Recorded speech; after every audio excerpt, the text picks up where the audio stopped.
Pahalgam ఉగ్రదాడికి Bharat counter ఇచ్చింది. Operation Sindoor పేరుతో పాక్ ఆక్రమిత కశ్మీర్తో పాటు పాకిస్తాన్లోని ఉగ్రవాద స్థావరాలపై భారత సైన్యం మెరుపు దాడులు చేసింది. మొత్తం 9 ఉగ్రవాద స్థావరాలను నేలమట్టం చేసినట్లు భారత సైన్యం ప్రకటించింది.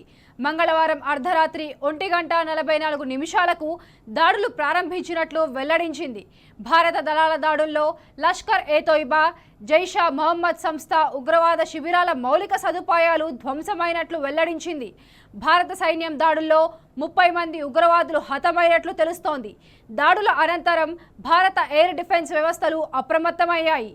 పాక్ నుంచి ఎలాంటి ప్రతిస్పందన ఎదురైనా నిలువరించేందుకు సరిహద్దుల వెంట ఎయిర్ డిఫెన్స్ వ్యవస్థలను మోహరించారు.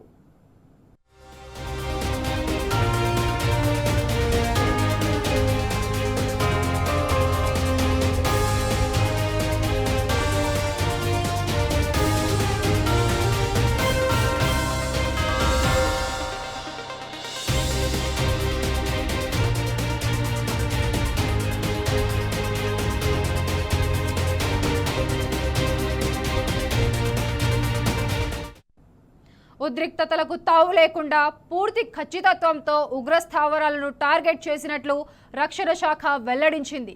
లక్ష్యాల ఎంపిక, అమలు పద్ధతిలో అత్యంత సంయమనం పాటించినట్లు ప్రకటించింది.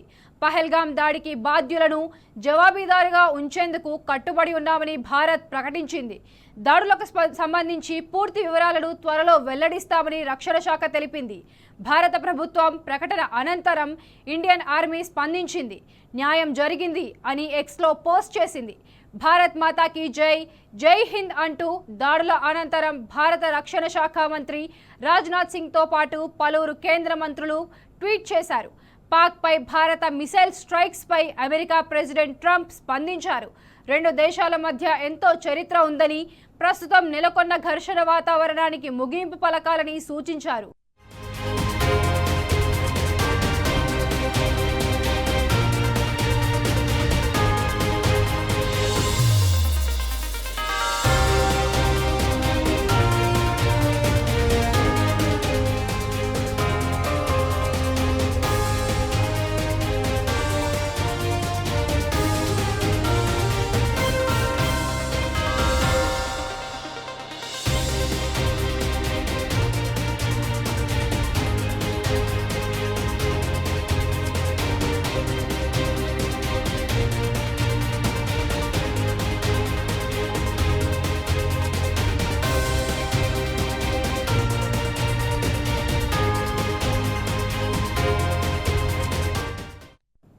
మరోవైపు భారత్ దాడులను పాక్ ప్రభుత్వం ధృవీకరించింది.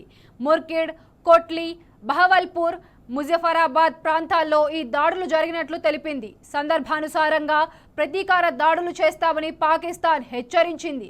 భారత దాడుల తర్వాత పాక్ సైన్యం కాల్పులు ప్రారంభించింది. పూంచ్, రాజౌరి ప్రాంతాలతో పాటు సరిహద్దు వెంట పాక్ రేంజర్లు కాల్పులకు తెగబడ్డారు. అప్రమత్తమైన భారత సైన్యం పాక్ సైన్యం కాల్పులను తిప్పికొట్టింది. ఎమర్జెన్సీ ప్రకటించిన పాకిస్తాన్ లాహోర్, సియాల్కోట్ ఎయిర్పోర్టులను మూసేసింది.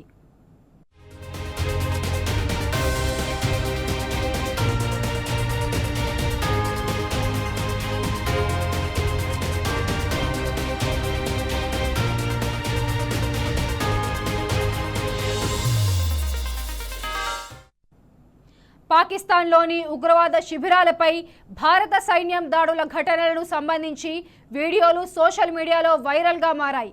అయితే దాడులు చేపట్టిన ప్రాంతాలకు సంబంధించి భారత సైన్యం వివరాలు వెల్లడించలేదు. నేడు భారత్ వ్యాప్తంగా కేంద్ర ప్రభుత్వం మాక్ డ్రిల్స్ నిర్వహించనున్న వేళ ఈ దాడులు చేపట్టడంతో సర్వత్రా ఉత్కంఠ నెలకొంది.